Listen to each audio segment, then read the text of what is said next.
નમસ્કાર મારા વાલા ગુજરાતી મિત્રો, અલગ ઘણી લોક સાહિત્ય ચેનલમાં આપનું સ્વાગત છે.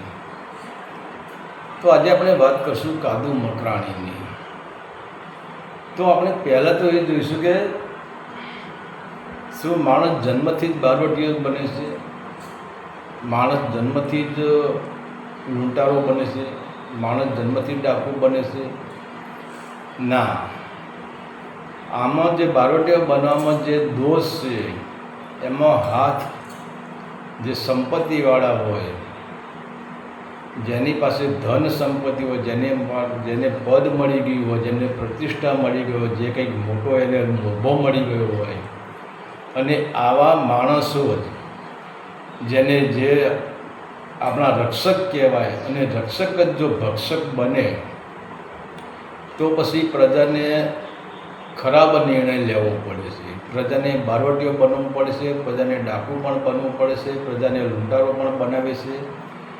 તો આ જે આપણા જે ધન સંપત્તિ પદ પ્રતિષ્ઠાનો જેનામાં નશો ચડી ગયો છે, અને જે કંઈક મોટા થઈ ગયા છે, અને એમનો એ નશો, એમનો અહંકાર, એમની ક્રૂરતા અને એમના અત્યાચારને લીધે જે ઘટનાઓ ઘટતી હોય છે, અને આવા લોકોને પછી એમને આ લોકોની મગજની અંદર તમારે જુઓ, પૈસો વસ્તુ એવી છે કે પૈસો તમારી તિજોરીમાં હોય તો વાંધો ના આવે, પૈસો તમારા બેંકના લોકરમાં હોય તો પણ વાંધો ના આવે, પણ જો એ પૈસો મગજમાં ચડી જાય તો એ પછી ખરાબ કર્મ કરાવે છે. એમ તમારી સંપત્તિ, તમારી ધન સંપત્તિ, તમારી જે ડિગ્રી હોય, તમારું જે પદ હોય, તમારી જે પ્રતિષ્ઠા હોય, અને એ તમારા મગજમાં ચડી જાય કે હું આવો થઈ ગયો છું ને, હું આમ છું ને, હું તેમ છું ને, મને આમ થઈ ગયું છે ને, તો એ અહંકાર તમારી પાસે ખરાબ કર્મ જ કરાવે છે. અને આવો ખરાબ કર્મના લીધે સામાન્ય વર્ગના માણસને પછી બારવટીઓ પણ બનવું પડે છે, ને ડાકુ પણ બનવું પડે છે, ને લૂંટારો પણ બનવું પડે છે, ને ખૂની પણ બનવું પડે છે. તો આ જગત કરાવે છે. જગતના આવા માણસો છે જેને આપણે જગતના રક્ષક કહીએ. જો રક્ષક જ ભક્ષક બને તો માણસ પછી, અને એ જ જગતના રક્ષકો જ માણસની અંદર ઝેર રેડે છે, ઝેરના ઇન્જેક્શન આપે છે, ઝેરી શબ્દ બોલે છે, ઝેરનું એ લોકો સામે ઝેરનો વ્યવહાર કરે છે, અને ત્યારે જ પછી સામો માણસ ઝેરીલો બની જાય છે. તો આજે આપણે વાત કરવાની છે કે એવી કે કાદુ મકરાણીની. અને હવે વિચારો, કાદુ જ્યારે બારવટિયા થઈ ગયા, એ બારવટિયાની તો વાત શું કરીએ. આજે જેની પાસે સત્તા છે, જેની પાસે સંપત્તિનો નશો છે, જેની પાસે સત્તાનો નશો છે, પછી ગમે તે નાની સત્તા હોય કે મોટી સત્તા હોય, પણ સત્તાના નશાવાળાને જે આપણે રક્ષક કહીએ, રક્ષક ભક્ષક બની ગયા છે. પણ હવે કાદુ મકરાણીને તો કોઈ સત્તા જ નથી, એને તો કોઈ સંપત્તિ જ નથી, અને એને જગતે ડાકુ બનાવી દીધો છે. એને જગતે એને અવળા માર્ગે ચડાવી દીધો છે કે જગતના ઝેર પીધા છે, જગતના મેણા ટોણા સહન કર્યા છે, અને છેલ્લે પછી એ ડાકુઓને કે આવા લોકોને આવો નિર્ણય, છેલ્લે પછી જ્યાં સુધી સત્તાને પહોંચી ન વળાય તો સત્તાવાળાને પહોંચવા માટે, સત્તાવાળાને પાઠ ભણાવવા માટે લોકો આવા નિર્ણય છેવટે એમને લેવા પડે છે. અને પોતે પછી સત્તાવાળાને પાઠ ભણાવવા માટે પોતે પોતાનું ગામ, એમને ન્યાય મેળવવા માટે પોતે પોતાનું ગામ એને ભેળવવું, છોડવું પડે છે. તો કહેવાનું કે આવા લોકોને પણ એમ હશે કે આપણે આપણી પત્ની, આપણા બાળકો, આપણા માતા પિતા સાથે આપણે ગામમાં સુખ શાંતિથી અને આનંદથી રહીએ, મહેનત કરીએ, સુખનો રોટલો ખાઈએ. પણ આવા લોકોના કારણે સુખનો રોટલો ખાઈ શકતા નથી, અને બારવટી એમને કરવું પડે છે, ગુંડાગીરી કરવી પડે છે. પરંતુ એમ છતાં વિચાર તો કરો કે જે બારવટિયા એની અંદર 12 પ્રકારના ભટ્ટ હોય. તમે તો કોઈ પણ બારવટિયાનો ઇતિહાસ તમે લો, ભલે એ ન્યાય મેળવવા માટે એ બારવટીયો બન્યો છે, પરંતુ એની અંદર 12 પ્રકારના ભટ્ટ હોય છે.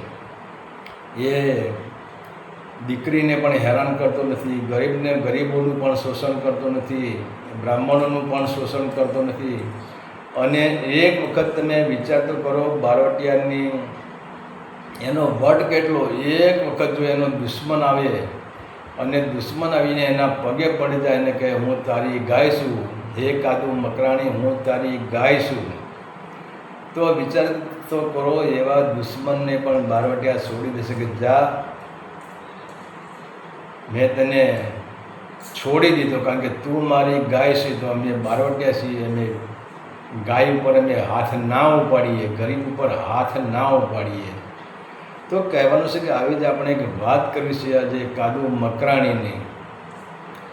અને વિચારો કાદુ મકરાણી એક મુસ્લિમ બારવટિયા હતા અને એ કહેવાય છે કે કાદુ મકરાણી જ્યારે વંથલી ગામમાં ચૈત્ર માસની વાત છે, ચૈત્ર માસની અંદર વંથલી ગામની બહાર જે કાદુ મકરાણી અને એના 30 માણસો જે વંથલી ગામની બહાર જંગલોમાં પડ્યા છે. અને એ ટાઈમે કાદુ મકરાણીનો એક મુખ્ય માણસ, એનું ડાબું અંગ, એનું નામ હતું કાળુસિંહ. અને કાળુસિંહને કાદુ મકરાણી કહે છે કાળુબા આજે તમે વંથલીમાં જાઓ અને ત્યાંથી આજે પેડા અને સેવો તમે લાવો. આજે તો પેડા અને સેવો ખાવાની ઈચ્છા થઈ ગઈ છે, હમણાં તે પેડા અને સેવો ખાધી નથી. ત્યારે કહેવાય છે કે આ કાળુ પાસે અને ત્યારે કાદુ મકરાણી કહે છે કે 5 કિલો પેડા લાવજો અને 2.5 કિલો સેવો લાવજો, તો આપણે બધા 30 માણસ જમી રહીશું. અને ત્યારે આ કાળુ પાસે એ પોતે વંથલી ગામમાં આવે છે અને ત્યાં વંથલી ગામમાં એક શેઠ હોય છે અને એ શેઠનું નામ હશે, એનું નામ ધન કુબેર હોય છે. એનું નામ અભયસિંહ હોય છે. ઘણા લોકો ધન કુબેર પણ કહે છે અને એને અભયસિંહ પણ કહે છે. તો આ વંથલી ગામનો નગર શેઠ, મોટામાં મોટો વંથલી ગામનો શેઠ હોય છે. અને વિચાર તો કરો આ શેઠના ત્યાં આરબોના એક નહીં પણ 10 માણસો ભરી બંદૂકે ત્યાં સિક્યુરિટી આરબીઓને આપી છે. એટલો મહાન આ ધન કુબેર અભયસિંહ શેઠ હોય છે. અને એની દુકાને પછી આ જે કાળુ પાસે જે કાદુ મકરાણીનો માણસ છે એ અભયસિંહની દુકાને આવે છે અને કહે છે કે શેઠ પેડા છે. એટલે અભયસિંહ કહે કે હા ભાઈ પેડા છે. તો કે કેટલા લેવા છે? એટલે કે 5 કિલો પેડા લેવા છે અને 2.5 કિલો એટલે કે 500 મારે સેવો લેવાની છે. ત્યારે હવે આ જે કાદુ મકરાણીનો માણસ આવે, એક સાદો જ માણસ હોય છે આ કાળુબા, કે એના કપડાં પણ બધી માટી જ હોય છે. એનો નાહવાનું ઠેકાણું નહીં, ધોવાનું ઠેકાણું નહીં, માથાના વાળનું ઠેકાણું નહીં. ત્યારે અભયસિંહ એના કહે છે કે યાર તારી તાકાત નથી કે તું 10 પેડા એટલે 5 કિલો પેડા ને 2.5 કિલો તમે સેવો એટલે કે 5 તું સેવો તો લઈ જઈ. તું ગરીબ માણસ છે, તારી તાકાત નથી મારી દુકાનના પગથિયા ચડવાની. તું મારી દુકાને ચડ્યો ક્યાં? તારી પાસે સંપત્તિ છે આ બધું લેવાની. ત્યારે કાળુબાને એમ થઈ જાય છે કે હજુ શેઠે મને ઓળખ્યો નથી. તો પહેલી વાત તો છે કાળુબા શેઠ એનું આટલું ખરાબ બોલે છે કાળુબાનું, પણ કાળુબાને ક્રોધ તો આવી જાય છે. પણ ત્યાં કાળુબાની તકલીફ ક્યાં થાય છે કે કાળુબાની અંદર કાદુ મકરાણીના સંસ્કારો પડ્યા છે. કાદુ મકરાણીના સંસ્કાર એવા હતા કે કોઈ પણ માણસ ગમે તેવો માણસ હોય પણ જ્યાં સુધી એ ગુનામાં ન આવે ત્યાં સુધી એને સંશેડવો નહીં, એને મારવો નહીં, એની પાસે લૂંટફાટ ના કરવી. એનો ગુનો થઈ જાય પછી વાંધો નહીં. ત્યારે પછી કહેવાય છે કે કાળુબાએ પોતાના ખિસ્સામાંથી કાઢીને પૈસા આપ્યા. ત્યારે શેઠે પેડા જોખવા માંડ્યા. અને ત્યારે પછી હજુ તો શેઠને પણ ખબર નથી કે આ કાદુ મકરાણીનો માણસ છે. ત્યારે શેઠે કાળુભાઈ એટલું કહે કે શેઠ થોડા પૈસા મને પેડા અને સેવો આપી દો. ત્યારે શેઠને અભિમાન એવું હતું કે એ પૂછે છે કે આ તો તું છે, તું મારી દુકાને આવ્યો છે પણ જો પેલો કાદુડો મારી દુકાને આવે ને તો કાદુડાને હું તારા જેવા હાલ કરું. અને એ કાદુડાની તો હું વાટ જ જોઈ રહ્યો છું. એ કાદુડાના બાપની તાકાત નથી કે મારી દુકાને આવી શકે. એ કાદુડાના બાપની તાકાત નથી કે મારા ઘરમાં એ લૂંટ કરી શકે. અને જો કાદુડો મારા હાથમાં આવી જાય તો જોઈએ મારી દુકાનની સામે જગ્યા છે, એને હું ખાડો બોડીને જીવતો એમાં દાટી દઉં ને એના પર હું કબર બંધાઈ દઉં અને ઉપર કૂતરા મૂતરાવું, ઉપર કૂતરા બેસાડું ને એ કબર પર કૂતરાને મૂતરાવું. અને જ્યારે કાળુભાઈએ પોતાના જે કાદુ મકરાણી વિશે શબ્દો સાંભળ્યા છે તો એનું લોહી તો ગરમ થઈ ગયું છે, પણ વિચાર તો કરો આ બારવટિયાની ખાનદાની કેટલી. તો કાળુબાને એમ થઈ ગયું કે કાદુ મકરાણીના સંસ્કાર જો મને આજે આડા ન આવતા હોય તો હું શેઠને ગાદી પર હું પૂરો કરી નાખું. અને ત્યારે પછી શેઠ એમ કહેશે કે જો આ મારા આર્મી 10 માણસો મારા સૈનિકો મારી સિક્યુરિટી કરે છે, તો કાદુડો આવે એટલી હું વાટ જ જોઈ રહ્યો છું. કાદુડાને તો આમ કરી નાખું છે ને કાદુડાને તેમ કરી નાખું છે, પણ કાળુસિંહ કંઈ બોલ્યો નથી. અને એ 5 કિલો પેડાને 2.5 કિલો સેવો લઈ જાય અહીંથી નીકળી ગયો છે. અને ત્યારે પછી કહેવાય છે કે ત્યાં જે કાદુ જેમ મકરાણી બેઠો છે અને તેમ માનસુરભાઈ જે ચારણ છે, માનસુરભાઈ જે ગઢવી છે, હવે વિચાર કરો કે એ ગઢવીને એ ચારણને એ કાદુ મકરાણી પર કેટલો વિશ્વાસ હશે. એ પોતે હિન્દુ છે, માનસુરભાઈ પોતે હિન્દુ છે અને કાદુ મકરાણી એ મુસ્લિમ છે. તો એ માનસુરભાઈને કાદુ મકરાણી પર કેટલો વિશ્વાસ હશે કે ઘરે એમને પૈસાની જરૂર પડી છે, એમની દીકરીના કોઈ લગ્ન છે તો 1000 રૂપિયાની જરૂર પડી છે. તો હવે આ માનસુરભાઈને નજર દોડાવી કે 1000 રૂપિયા આપે તો આવો એક લોક કલ્યાણકારી કાદુ મકરાણી છે, એ કાદુ મકરાણી પાસે મને 1000 રૂપિયા મળી જશે. તો આ માનસુરભાઈ પોતે કાદુ મકરાણીની પાસે આવે છે અને કાદુ મકરાણી એમને જોઈ જાય છે તો માનસુરભાઈને સ્વાગત કરે છે અને કહે છે કે આવો કવિરાજ, આવો મારા બાપલિયા, આવો મારા વાલા. આ વિચાર કરો, જે કાદુ મકરાણીની ગાદી હતી, પોતાની બેસવા માટેની જગ્યા હતી, ત્યાં હવે માનસુરભાઈને બેસાડે છે અને પ્રેમથી પૂછે છે. એટલે કહે છે હજી તારા આંગણિયા પૂછીને જે કોઈ આવે રે, આવકારો મીઠો આપજે રે, વાત એની સાંભળીને આડું ન વજોજે, એને ધીરે રે ધીરે તું બોલવા દેજે રે, આવકારો મીઠો આપજે. આ કાદુ મકરાણી આ માનસુરભાઈને કેટલા પ્રેમથી બોલાવે છે. તો વિચાર કરો, એક બારવટીયો છે, એની પાસે કોઈ સત્તા નથી, છતાં એનામાં કોઈ અહંકાર નથી, બારવટીયો હોવા છતાં અહંકાર નથી. અને બીજા નંબરે માનસુરભાઈને કેટલો વિશ્વાસ હશે બારવટીયા ઉપર, કાદુ ઉપર. તો કાદુના ત્યાં પધારે છે ત્યારે કાદુ મકરાણી માનસુરભાઈને પ્રેમથી બોલાવે છે, પ્રેમથી બેસાડે છે, પાણી પાય છે. અને ત્યારે પછી કાદુ મકરાણી કહે કે માનસુરભાઈ બોલો, હવે તમે કેમ આવ્યા હતા? તમારા મોઢા પર મને ચિંતા દેખાય છે, તમે કંઈક તકલીફમાં એવું મને લાગે છે. તો તમારી તકલીફ શું છે? તમને દુઃખ કઈ વાતનું છે? તમને કોઈ હેરાન કર્યા? તમને કોઈ બોલ્યું? તમારું કોઈએ અપમાન કર્યું? બોલો, તમને શું તકલીફ છે? ત્યારે હવે માનસુરભાઈ કહે છે કે હે મકરાણી, હે કાદુ, હું ધર્મ સંકટમાં ફસાઈ ગયો છું. તો કાદુ કે એવું તો શું ધર્મ સંકટ છે? તમારો ધર્મ સંકટ હું પૂરું કરી દઈશ, પણ તમારે અહીંયા રોકાવું પડે, તમે મારા ત્યાં તમે રોકાઈ જાઓ. ત્યારે માનસુરભાઈ કહે છે કે મારે 1000 રૂપિયાની જરૂર છે. અને ત્યારે કાદુ મકરાણી કહે છે કે માનસુરભાઈ, અત્યારે તો મારી પાસે ફૂટી કોડી પણ નથી, હાથમાં એક આ વીંટી છે, વીંટી સિવાય મારી પાસે અત્યારે કંઈ નથી. પણ આજની રાત તમે રોકાઈ જાઓ, કાલ સવારે હું તમને એક વચન આપું છું, 1000 રૂપિયા નહીં પણ 1000 સોનામાં હું તમને આપી દઈશ. પણ કાલે સવારે, અત્યારે નહીં. અત્યારે તમે અહીંયા રોકાઈ જાઓ અને મારો માણસ જે કાળુસિંહ છે, કાળુ પાસે એ વંથલી ગામમાં ગયા છે અને વંથલી ગામમાં એ પેડા અને સેવો લઈને આવતા જશે. તો આપણે બધા સાથે બેસીને નાસ્તો કરીને તમે અહીંયા રોકાઈ જાઓ.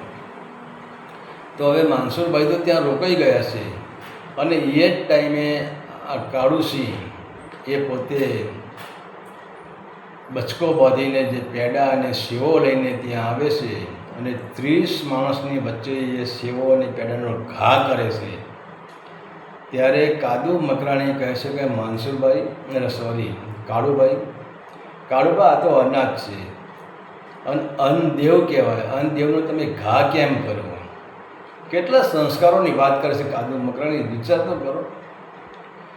ત્યારે કાળુબા કહે છે કે હે કાદુ મકરાણી, શું વાત કરું તમને? હું જ્યારે ગામમાં ગયો, વંથલી ગામમાં, અને ત્યાં પછી કહેવા છે કે જે અભયસિંહ શેઠ છે એના ત્યાં હું ગયો અને એને ભલે મારી તો બદનામી કરી એનો મને વાંધો, પણ તમારી બદનામી કરી અને કે કાદુડું અહીં આવે તો એની હું રાહ જોઈ રહ્યો છું. એને મારી દુકાનના સામે જમીન છે, એમાં હું એને દફનાવી દઉં, એના ઉપર હું કબર ચડાવી દઉં અને એની કબર પર હું કૂતરાને મૂતરાવું, ત્યારે મને શાંતિ થાય. ત્યારે પછી કાદુએ મકરાણીએ માનસુરભાઈને કીધું, માનસુરભાઈ તમે બેસો, હવે આ પેડા પણ ખવાય નહીં અને આ સેવો પણ ખવાય નહીં.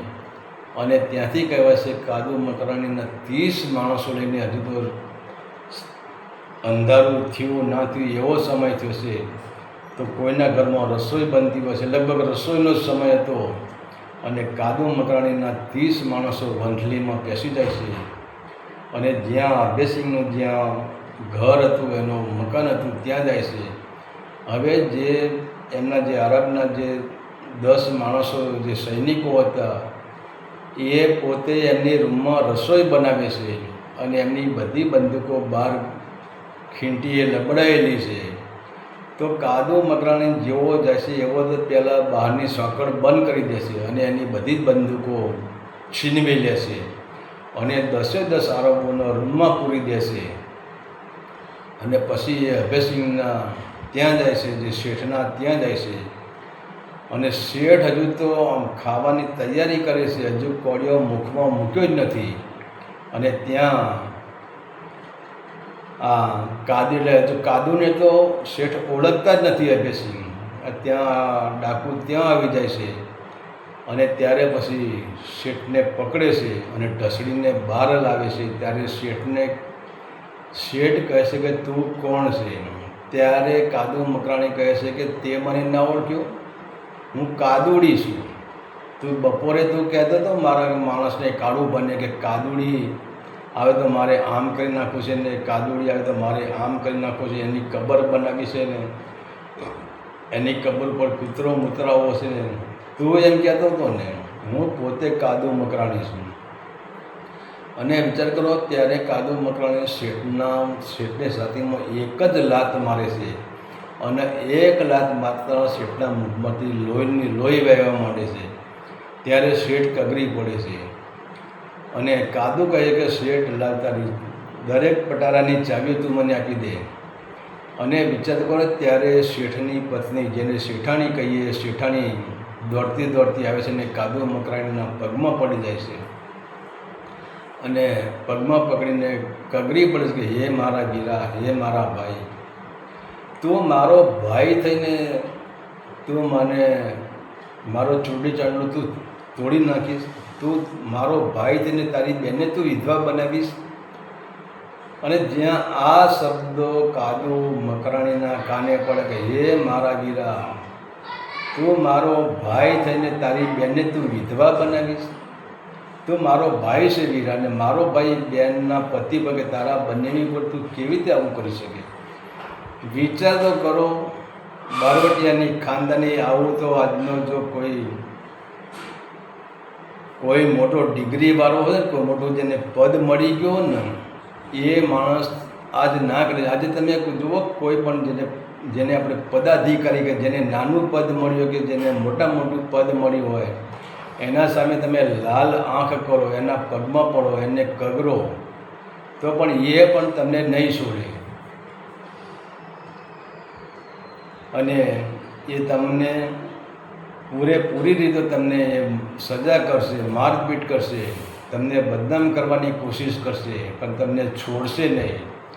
પરંતુ એક બારવટિયા જેવો બારોટો જેનો કચ્છમાં જેમ જેસલ જાડેજો કચ્છનો કાળો નાગ હતો, એમ કાદુ મકરાણી જ્યાં હાક હતી અને આ કાદુ મકરાણીએ જ્યાં એની શેઠાણીના શબ્દ સાંભળ્યા કે હે મારા વીરા, હે મારા ભાઈ, તું મારો ભાઈ થઈને તું તારી બેનને વિધવા કરીશ.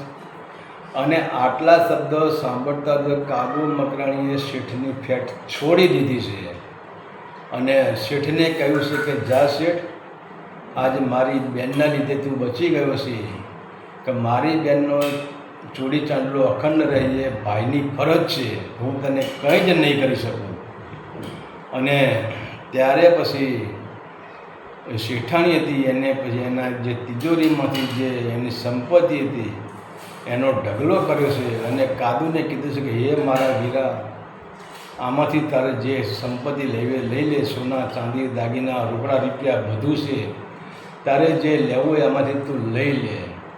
ત્યારે કાદુ મકરાણીએ એના 30 માણસોને કીધું ખબરદાર, આમાંથી 1 રૂપિયાને પણ તમારે અડવાનું, કે મારી બેનનો, મારો પૈસો નથી, મારી બેનનો પૈસો છે અને બેનના ઘરનું તો પાણી પણ ના પીવે તો બેનનો રૂપિયો આપણે કેવી રીતે લઈ શકીએ.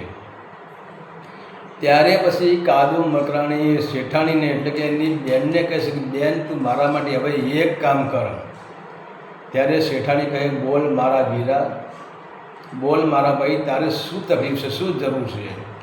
ત્યારે કાદુ મકરાણી કહે છે કે માનસુરભાઈ આહિર જે ચારણ મારી પાસે આવ્યા છે એમને 1000 રૂપિયાની જરૂર છે, તો તારી આ સોનામોરો પડી છે એમાંથી તું મને 1000 સોનામોર તું ગણીને તું આપ અને એ પણ ઉછીની મને આપ. આજે તારા ભાઈ પાસે કશું જ નથી. હે મારી બેન, તારા ભાઈ પાસે એક પણ સોનામોર નથી અને મેં માનસુરભાઈને 1000 સોનામોર આપવાનું મેં વચન આપ્યું છે. તો હે મારી બેન, 1000 સોનામોર તું મને ગણીને આપ, તારા હાથે ગણીને આપ.